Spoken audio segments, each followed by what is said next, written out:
জাকাত এবং সাধারণ দানের মধ্যে পার্থক্য হচ্ছে, জাকাত আপনার উপর ওয়াজিব, জরুরি, আপনাকে জাকাত আদায় করতেই হবে। জাকাত আদায় করলে নেকি হওয়া পরের কথা, জাকাত আদায় না করলে গুনাহ হবে। জাকাত আদায় না করলে গুনাহ হবে। ইসলামের যে 5টা ভিত্তি রয়েছে, স্তম্ভ রয়েছে, সেই 5টা ভিত্তি স্তম্ভের অন্যতম একটা হচ্ছে জাকাত। আপনাকে জাকাত আদায় করতেই হবে।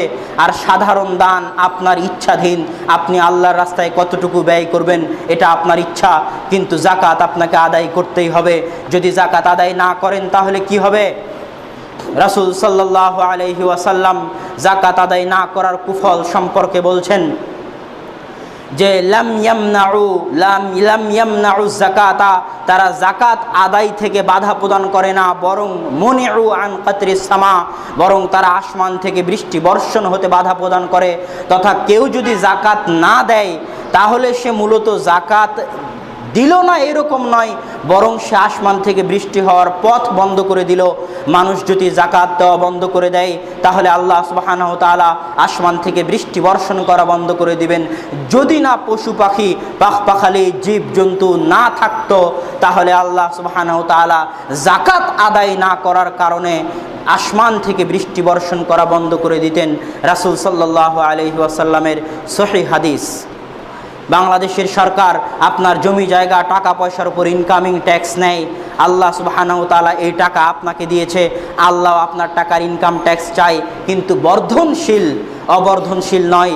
বাংলাদেশ সরকার আপনার বাড়ি, আপনার জমি সব কিছুর উপর ইনকাম ট্যাক্স লাগাবে। আল্লাহ সুবহানাহু ওয়া তাআলা আপনার বাড়ির উপর ইনকাম ট্যাক্স চায় না, আপনার স্থাবর সম্পত্তির উপর ইনকাম ট্যাক্স চায় না। যেগুলো আপনার বাড়ি বর্ধনশীল সম্পত্তি, শুধু সেগুলোর উপরেই টাকা আল্লাহ আপনাকে দিয়েছে, আপনি বাধ্য সেখান থেকে আল্লাহর জন্য কিছু টাকা বের করতে। সম্মানিত উপস্থিতি, জাকাত যদি আদায় না করেন কিয়ামতের মাঠে ভয়াবহ শাস্তির সম্মুখীন হবেন। রাসূল সাল্লাল্লাহু আলাইহি ওয়াসাল্লাম সহিহ বুখারীর 1401, 1402, 1403 এক সিরিয়াল ইমাম বুখারী রাহিমাহুল্লাহ কয়েকটি হাদিস নিয়ে এসেছেন যেগুলো কিয়ামতের মাঠে জাকাত আদায় না করলে ভয়াবহ শাস্তির কথা বর্ণনা করে। তার মধ্যে অন্যতম হচ্ছে মা মিন আবদিন লাম ইউআদ্দি যাকাত, কোনো বান্দা যদি জাকাত আদায় না করে মুসসিলা লাহু ইয়াউমাল কিয়ামাহ, কিয়ামতের দিন তার সম্পদকে করে দেওয়া হবে সুজাআন আকরা, ভয়াবহ ভয়ঙ্কর সাপ, ভয়ঙ্কর দুধারী বিষধর সাপে পরিণত করে দেওয়া হবে। ওয়ায়াখুযু শিদকাইহি, সেই সাপ তার মুখমণ্ডলকে আঁকড়ে ধরবে এবং ওয়াইতায়াকুহু, তার গলাকে পেঁচিয়ে ধরবে আর বলবে আনা মালুকা আনা কানজুকা, আমি তোমার সেই সম্পদ, আমি তোমার সেই সঞ্চিত ধন যা থেকে তুমি জাকাত বের করনি। আল্লাহ সুবহানাহু ওয়া তাআলা সূরা তাওবার 35-36 নম্বর আয়াতে বলছেন ওয়াল্লাযীনা ইয়াকনিজুনা আয-যাহাবা ওয়াল ফিজ্জাতা, যারা স্বর্ণ রৌপ্য জমা করে রাখে, ওয়ালা ইউনফিকুনা ফি সাবিলিল্লাহ, এবং আল্লাহর রাস্তায় সেই স্বর্ণ রৌপ্য থেকে ব্যয় করে না, সেই স্বর্ণ রৌপ্যের যাকাত আদায় করে না, ফাবাশশিরহুম বিআযাবিন আলীম, তাদেরকে কঠিন ভয়াবহ শাস্তির সুসংবাদ দাও। ইয়াউমা ইউহমা আলাইহা বিনারি জাহান্নাম, কঠিন কিয়ামতের দিন এই স্বর্ণ রৌপ্যকে জাহান্নামের আগুনে জ্বালানো হবে। ফায়ুকুয়া বিহা জিবাহুহুম, এবং তাদের গলদেশ, তাদের পার্শ্বদেশ, ওয়াজুহুরুহুম, এবং তাদের পিঠদেশে এর দ্বারা ছেক দেওয়া হবে। হাযা মা কানাজতুম, এটাই সেটা যা তোমরা দুনিয়ার বুকে জমা করেছিলে এবং যাকাত আদায় করনি। ফাযুকু মা কুনতুম তাকনিজুন, আর স্বাদ আস্বাদন করো, কেমন লাগে তোমাদেরকে আজকে ওই সম্পত্তির স্বাদ আস্বাদন করতে, ওই সম্পত্তির শাস্তি ভোগ করতে, যেই সম্পত্তি তোমরা দুনিয়ার বুকে জমা করেছিলে কিন্তু যাকাত আদায় করনি। কিয়ামতের মাঠে এইভাবে ভয়াবহভাবে শাস্তি প্রদান করা হবে। সহিহ বুখারীর অন্য এক হাদিসে রাসূল সাল্লাল্লাহু আলাইহি ওয়াসাল্লাম বলছেন, কিয়ামতের মাঠে যারা স্বর্ণরৌপ্যের অধিকারী তাদেরকে উপস্থিত করানো হবে। স্বর্ণরৌপ্যের যাকাত আদায় না করলে কোরআনের আয়াত যেইভাবে বলছে এইভাবে শাস্তি প্রদান করা হবে। তারপরে যাদের উটের মালিক ছিল, যারা শত শত উট, তাদেরকে উপস্থিত করানো হবে। সেই দিন যারা উটের যাকাত আদায় করেনি দুনিয়ার বুকে, সেই দিন তাদের একটা উটও কম তারা দেখতে পাবে না, একটা উটও তারা কম পাবে না। এমনকি উটের বাচ্চাগুলো তারা জওয়ান এবং শক্তিশালী পাবে এবং উটের খুরগুলো ভাঙ্গা হবে না। সেই দিন তাদেরকে জমিনের উপর কিয়ামতের দিন যেই দিনের সময় হবে 50,000 বছর, সেই 50,000 বছরের মতো দীর্ঘ সময়ব্যাপী এই উটগুলো তাদের মালিকদেরকে নিজেদের খুর দিয়ে পদদলিত করবে, দলিত করবে এবং মথিত করবে। রাসূল সাল্লাল্লাহু আলাইহি ওয়াসাল্লামের হাদিস।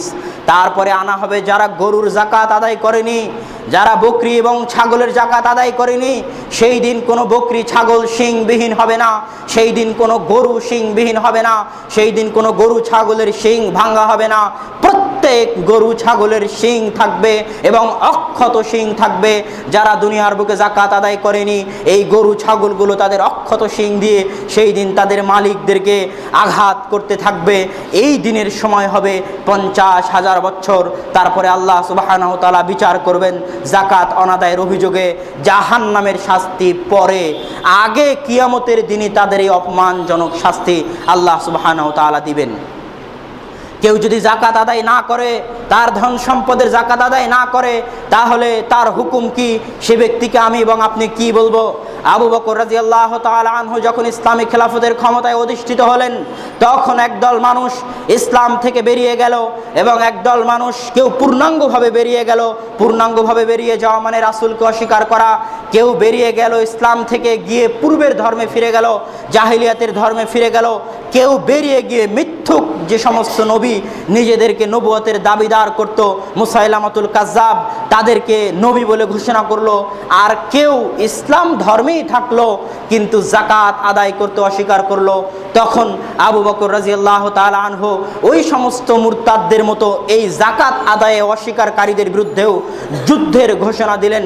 তখন ওমর রাদিয়াল্লাহু তাআলা আনহু বলছেন, আপনি তাদের বিরুদ্ধে কিভাবে যুদ্ধ করবেন যারা সাক্ষ্য দেয় যে আল্লাহ ব্যতীত কোনো মাবুদ নাই আর মুহাম্মদ সাল্লাল্লাহু আলাইহি ওয়াসাল্লাম আল্লাহর রাসূল।